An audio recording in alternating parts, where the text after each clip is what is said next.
Have you ever noticed how simple tasks seem to get harder as the years go by?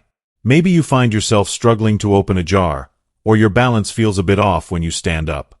It's easy to blame it all on getting old, but what if that's not the full story? What if the weakness in your muscles, the little slips, or the fading memory aren't just about age catching up? Scientists have discovered that many of these struggles aren't simply inevitable parts of aging. They're often signs of things we can improve, sometimes with surprisingly simple habits. Most of us tend to brush off these small changes, thinking, it's just how things are now. But the truth is, ignoring them can quietly chip away at our independence and joy. It's one of those things people rarely talk about openly, but it matters deeply, because it affects your quality of life every day. The good news? There's hope, and in today's video, I'm going to share 5 habits that help my husband, now 85, rediscover strength, confidence, and a real love for life again. So stick with me. By the end, you'll have practical tips that feel easy, gentle, and made for where you are right now. Let's explore this journey together, one step at a time. If you are not subscribed, subscribe and activate the notification bell so you don't miss any videos. If you like the topic of this video, please comment 1. If you don't, please comment 0 to let me know how I can improve and make better videos for you. Now, let's begin. 1. The small daily act that makes me cry. It's funny how the smallest things in life can become the most meaningful as we get older. When you're young, you barely notice the everyday routines. The way your partner brings you coffee in the morning, the soft creak of the floorboards as they shuffle to the kitchen, the gentle clatter of the spoon in your favorite mug. It all blends into the background, just the music of daily life. But as the years go by, and especially when you've shared a lifetime with someone, those small moments take on a weight you never could have imagined. For me, it's something so simple that you might laugh. Every morning, just before the sun fully rises, I wake up to find a fresh flower, sometimes a wild daisy, sometimes a sprig of lavender, occasionally just a leaf or a little clover, resting on my bedside table. My husband, at 85, still goes out to the garden, no matter the weather, to find something alive, something beautiful, and leaves it for me before I even open my eyes. He's done it for years, but it's only recently, as his steps have grown slower and his hands a little shakier, that the meaning of this gesture has truly sunk in. I never asked him to do it. He just does, quietly, faithfully, as if it's as natural as breathing. Maybe you have your version of this. A cup of tea made just the way you like it, your slippers waiting by the bed, a soft touch on your shoulder as you pass in the hallway. These moments are so easy to overlook. They don't make a sound in the world, but in the heart, they're deafening. But here's the thing that keeps me thinking, that makes my heart swell and my eyes fill with tears, even after all these years. Why does he do it? Why keep up this little tradition when so much else in life has changed? Why does something so small matter so much? Especially now, in these later years. It's tempting to chalk it all up to habit, or even just old-fashioned stubbornness. He's always done it, so he keeps doing it, you might say. Or maybe, that's just what old couples do. But what if that's not the whole story? What if rather than being just a mindless routine, these daily acts are a powerful way to keep love alive, no matter how old we get, no matter how many storms we weather together? This is where the science of relationships and aging comes in, a field that's growing rapidly as people live longer and seek not just years in their lives, but life in their years. Studies show that small acts of kindness, especially those done consistently over time, have a profound effect on emotional well-being, even for couples who have been together for decades. Researchers from Harvard and Stanford have found that couples who engage in daily positive rituals, tiny, thoughtful gestures, report greater satisfaction, stronger resilience in the face of illness or loss, and even better physical health than those who do not.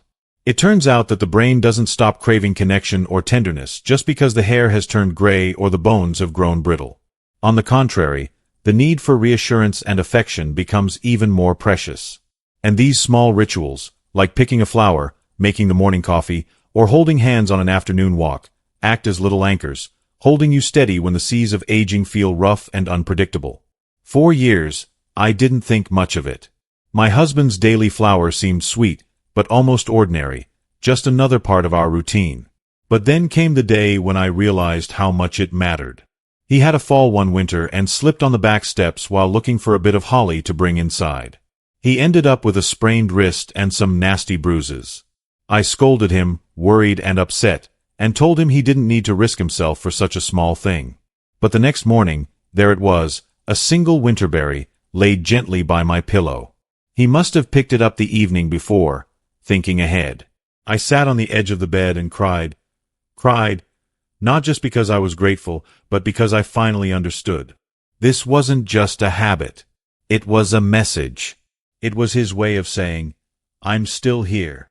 I still choose you, even when things are hard. Even when my body aches and the world feels uncertain. I choose to show up every day for you. And that, I've learned, is the secret that so many people overlook. In the rush of modern life, we're taught to value grand gestures, big anniversaries, diamond rings, trips to Paris. But in the quiet seasons of late life, what truly endures are the small things done with great love. They become the threads that hold the tapestry of a shared life together, even as the colors fade and the fabric frays at the edges. You might be thinking, that's nice, but my partner isn't the flower-picking type, or, we've gotten into a rut and nothing feels special anymore. I want to gently challenge that idea. The beauty of these small acts isn't in what they are, but in what they mean. It could be anything, a morning note, a squeeze of the hand, even just taking the time to ask, how did you sleep? The science says it doesn't have to be dramatic. It just has to be intentional. And here's something practical you can try, starting today. Think of one small thing you can do for your partner, or even for yourself, that says, I see you. I care about you. It doesn't have to cost a dime or take much time. Maybe it's setting out their favorite mug, turning down the bed, or simply sitting beside them without the TV on, just to be present. If you're living alone, maybe it's a small kindness to yourself, a fresh cup of coffee in the sunlight, or a handwritten note to a friend. I remember a neighbor of ours, Mrs. Simmons. She lost her husband a few years back, and in the months after, she felt the ache of all those little things gone, the way he used to bring her the newspaper, or always remembered to leave the porch light on if she was out late. At first, she felt lost. But slowly, she started creating new little rituals for herself. She would walk to the park and pick a wildflower, just as he used to, and bring it home. She said it made her feel close to him, as if the love they'd built together could carry on in these gentle acts, even with him gone. It's a powerful reminder. These daily gestures, no matter how small, are acts of hope. They are seeds of love planted again and again, blooming quietly in the corners of our lives. And as we age, as we face new challenges and losses, they become even more essential. Not just for the person receiving them, but for the one giving as well. If you find yourself dismissing the little things, or thinking it's too late to start, please, let me encourage you. Every day is a new chance. Every morning, you can choose to be kind. Every evening, you can reach out, however gently, to let someone know they matter. The science is clear, but so is the wisdom of generations. Love isn't measured in diamonds or grand declarations, but in the faithful rhythm of small, caring acts. If you are still watching this video and find these lessons useful, please comment 1 below to let me know that you are still here with me. So tomorrow morning, I'll wake up, and I know there will be something waiting for me on the bedside table. A simple reminder that after 60 years together, my husband still chooses to say, I love you, in his quiet way. And yes, it will make me cry. Not because I am sad, but because I am grateful. Grateful for the life we've built, for the love that persists, and for the daily gift of being seen, known, and cherished. And I hope with all my heart that you find your version of this, whether it's something you give or receive, or perhaps something you begin today, just for yourself. Because it's never too late for love to show up, quietly, in the smallest of ways. Let's never underestimate the power of a small daily act. Sometimes, those are the ones that mean the most, especially now, in this precious chapter of life. 2. Flashback. How our love story began. Looking back now, it's hard not to feel like the early days of our love were touched by a kind of gentle magic. Sometimes I close my eyes and I can almost see us again, young and awkward, still uncertain of the future, not yet weighed down by the years. It seems almost unreal, like watching an old movie in faded Technicolor, the colors warm and soft, but the emotions as bright as the day they first bloomed. We met in a time that feels so distant now, it might as well have been another world. It was the summer of 1957, a year that has become a sort of family legend. I was 20, fresh out of nursing school, carrying my hopes and dreams in a battered leather suitcase, and he was 22, just home from the army, trying to figure out where he belonged in peacetime America. The world was both simpler and more complicated then. No cell phones, no internet, just radio songs drifting through open windows and the steady rhythm of the town clock marking out the hours. We first crossed paths at the community picnic, of all places. My best friend Judy had dragged me there, promising it would be fun, though I was shy and nervous. He was playing softball with some of the other boys, laughing in that easy way that made you want to laugh too. It was the kind of laughter that filled the space and made everything feel lighter.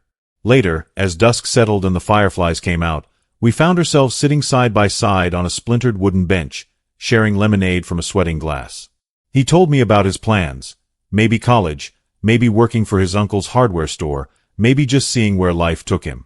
I told him about my dreams of being a nurse, of traveling, of making a difference. The night air was warm, thick with the smell of cut grass and charcoal, and it felt like anything was possible. There was an innocence in those moments, a sweetness that I can still taste sometimes, even now.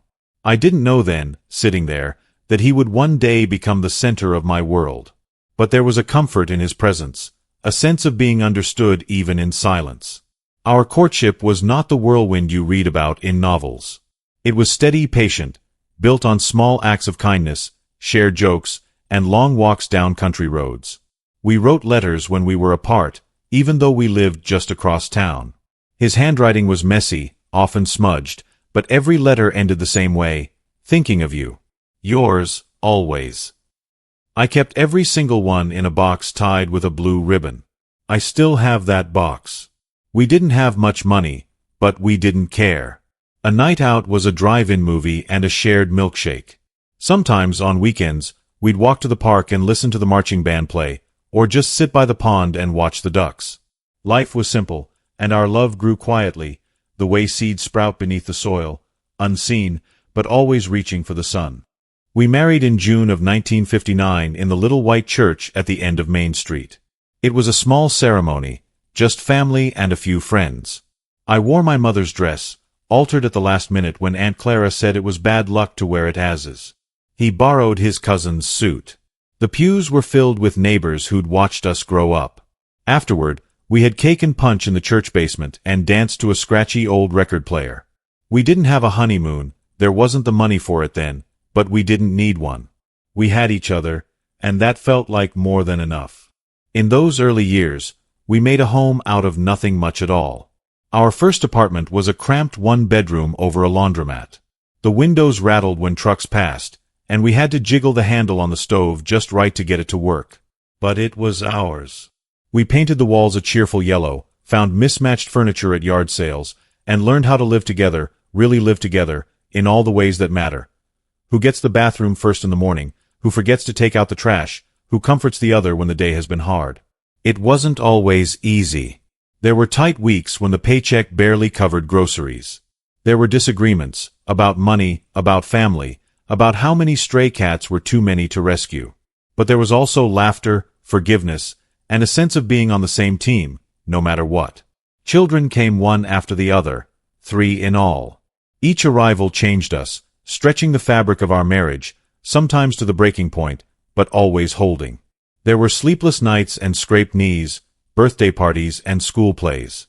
There were times we wondered if we'd ever have a moment alone again. But we found ways. Sometimes we'd sit on the back steps after the kids had gone to bed, sharing a quiet cup of coffee and talking about everything and nothing. As the years passed, the world around us changed in ways we could never have imagined. We watched men land on the moon, our computers shrink from room-sized monsters to little things that fit on our desks. We worried over wars and recessions and celebrated new jobs and retirements. Through it all, our love adapted, sometimes quietly, sometimes with a fight, but always to keep moving forward together. There were seasons of hardship that tested us more than we could have anticipated. My mother fell ill, and for a long while, I was both nurse and daughter, juggling home and hospital, while he kept the household running. He lost his job once, during the oil crisis in the 70s, and for a while, we weren't sure how we'd make ends meet. We leaned on each other more than ever then. Looking back, I realized that it was in those moments of uncertainty that our bond truly deepened. It wasn't all struggle, of course. There were bright days, too. The first time we saw the ocean together, standing hand in hand with our toes in the surf, feeling impossibly small and impossibly lucky at the same time. The way he looked at me across a crowded room at our daughter's wedding, as if to say, "We did it. We made it here." Or the time he surprised me with a picnic lunch on our 25th anniversary, spreading out a blanket under the old oak tree in the park where we first met. As we grew older, life inevitably slowed down. The house grew quiet as the children left, and we had to learn again how to just be the two of us. There were new routines, doctor's appointments, early dinners, slow walks around the block. The world felt both larger and smaller at the same time. Yet through all the changes, the heart of our love story remained the same. Kindness, patience, and a daily choice to care for one another. The romance wasn't always flowers and poetry. It was more often in the way he remembered how I liked my tea, or how I would set out his slippers on cold mornings. It was in the shared memories, the private jokes, and the comfort of a familiar hand to hold. One of my favorite memories is from our 50th wedding anniversary. Our children threw us a party, complete with old photographs, letters, and a cake just like the one from our wedding day. After all the laughter and speeches, when the house was quiet again, he pulled me close and whispered, "After all these years, I'd still choose you." It was the simplest of promises, but it meant everything. Looking back, I realize our love story wasn't about grand gestures or fairy tale endings. It was about showing up, day after day, year after year, through all of life's storms and sunrises. It was about learning to forgive, to start over, to say, "I'm sorry," and "I love you" in 100 different ways. It was about growing up and growing old together, becoming not just lovers, but true companions. So when people ask how our love has lasted, I tell them it wasn't luck or magic. It was the slow, steady work of two people choosing, again and again, to build a life side by side. And when I see my husband, now at 85, still finding little ways to show he cares, I know that our story is still unfolding, one quiet act of love at a time. If you are listening to this, maybe you're remembering your beginnings. The first date, the first argument, the first home. Maybe you've built a life together that looks nothing like mine, or maybe our stories share some of the same chapters. Whatever your journey has been, I hope you can look back and see the threads of love that have carried you through, even in the ordinary, everyday moments. Because in the end, those moments are the ones that make up a lifetime, and they are worth cherishing, always. 3. How time has changed us, but not the love.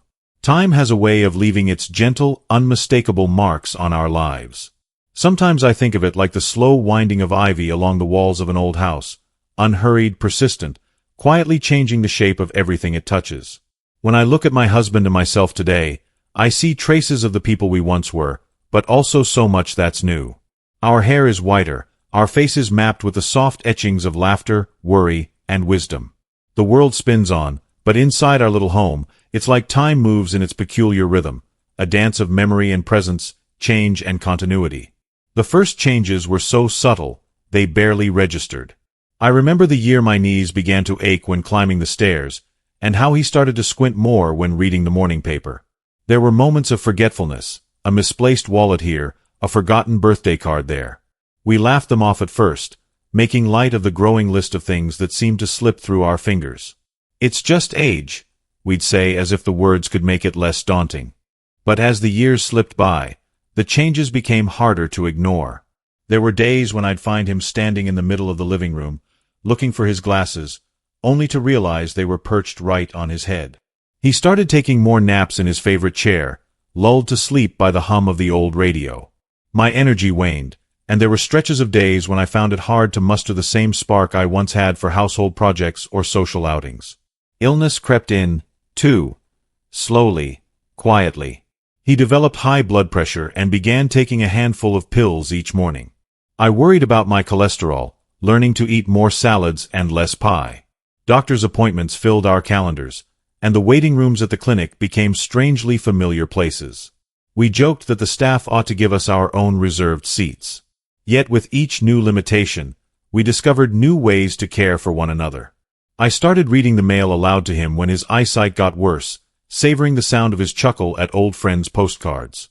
He took over the cooking on nights when my arthritis flared, making his famous chicken soup, simple, nourishing, full of memory. We created new routines, smaller and slower than before, but rich with tenderness. If you are still watching this video and find these lessons useful, please comment 2 below to let me know that you are still here with me. I used to fear that aging would make us strangers to each other. I worried that as we both slowed down, as our bodies changed and our minds occasionally wandered, we'd lose the thread that connected us. But instead, I found something unexpected, a deepening. The frantic pace of our middle years faded away, replaced by a quieter, more deliberate kind of love. In those years when the children were young, our days were a blur of work and chores, parent-teacher meetings, bills to pay, grass to cut, and birthday parties to plan. It was a good life, but busy, always busy. There was so much noise, so much to do, that sometimes we only really saw each other in the brief minutes before falling asleep, hands brushing in the dark. Now, in this slower season, we find ourselves with time.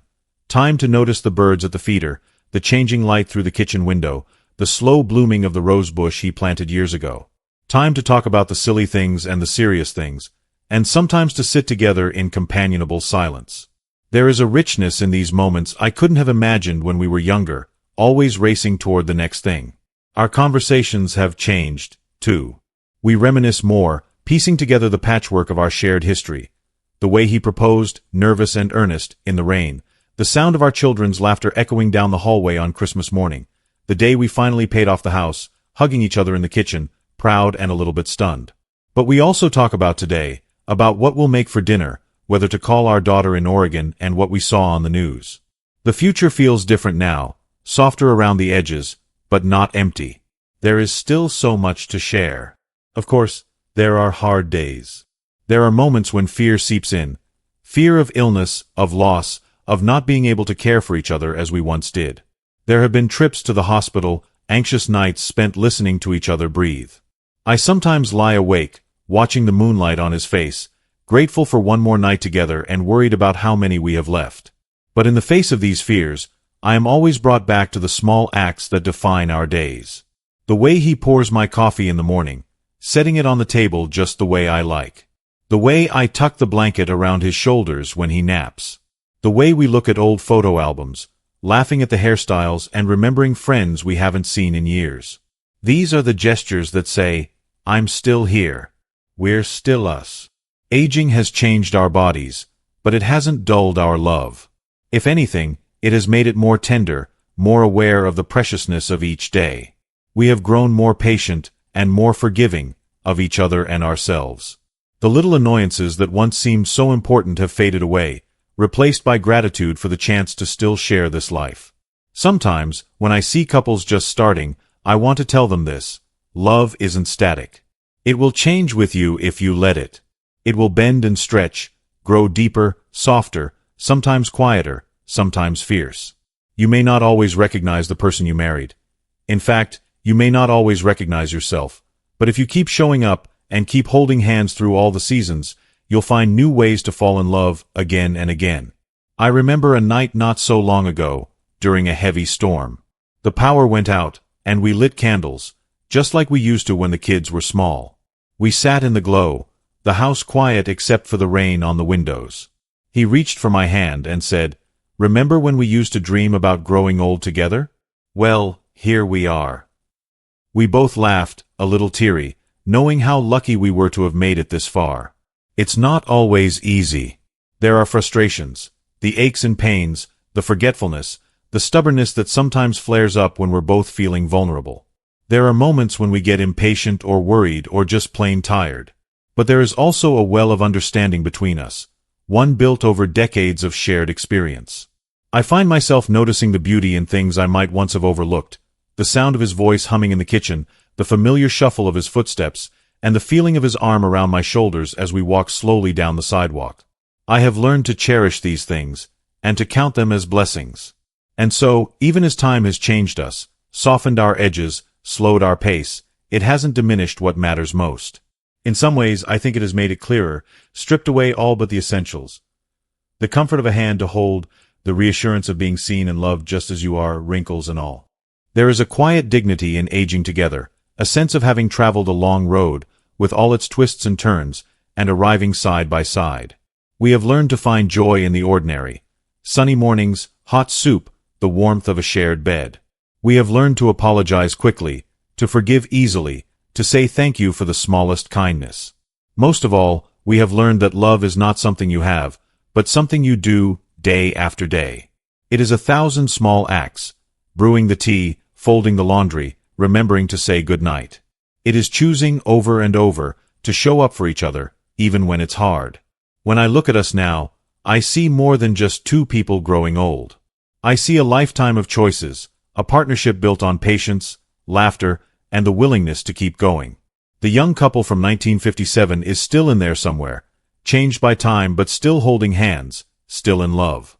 If you're listening to this and noticing the changes in your own life, the new aches, the slower mornings, the unexpected silences, know that you are not alone.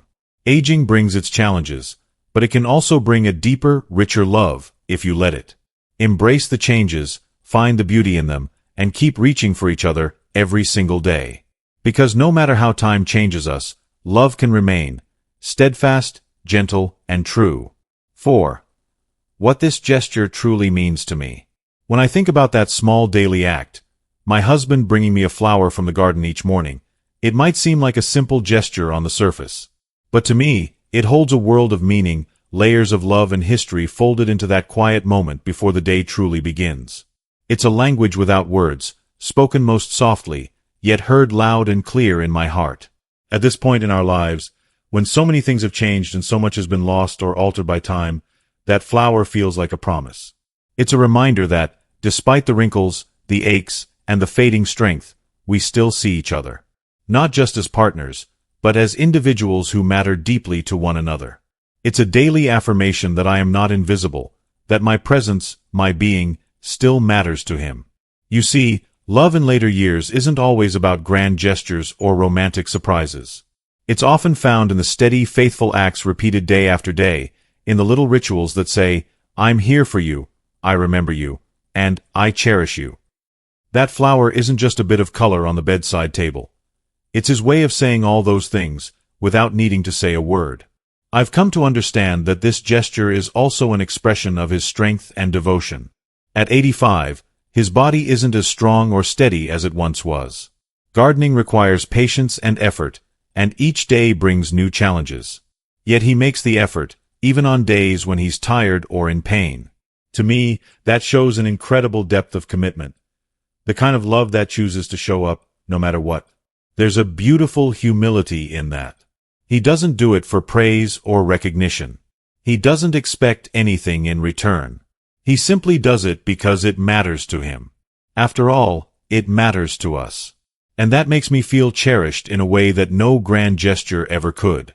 This little flower has become a symbol of our shared journey, the years we've walked together, the challenges we've faced, and the quiet joys we've gathered along the way. It reminds me of all the ways he's cared for me through the decades, often in ways too small or too private for others to see. Sometimes, I think about how easy it would be for him to stop, to say, "It's too much trouble," or "It doesn't make a difference anymore." But he doesn't. And in that choice, I find profound hope. It tells me that love isn't something that fades with age, but something that can grow even stronger, rooted in the everyday moments that build a lifetime. That flower also speaks to me about the power of presence. In a world that often rushes by, that values the new and flashy, this simple act slows everything down. It says, "Pause. Look here. This moment matters." It reminds me to cherish not just the big milestones, but the small, quiet gifts that fill our days. And perhaps most importantly, this gesture teaches me gratitude. Gratitude not just for the flower itself, but for the man who still reaches for me every morning, who still finds ways to say, "I love you," when words sometimes fail. It makes me realize how lucky we are to have found each other and to have built something enduring, a love that speaks softly but with unwavering strength.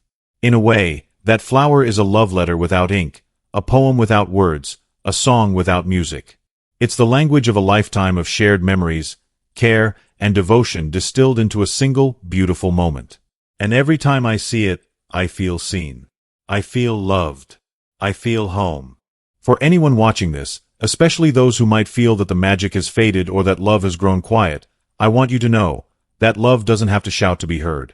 Sometimes, it whispers in the simplest acts, in the gentlest touches, in the faithful rituals that remind us we are not alone.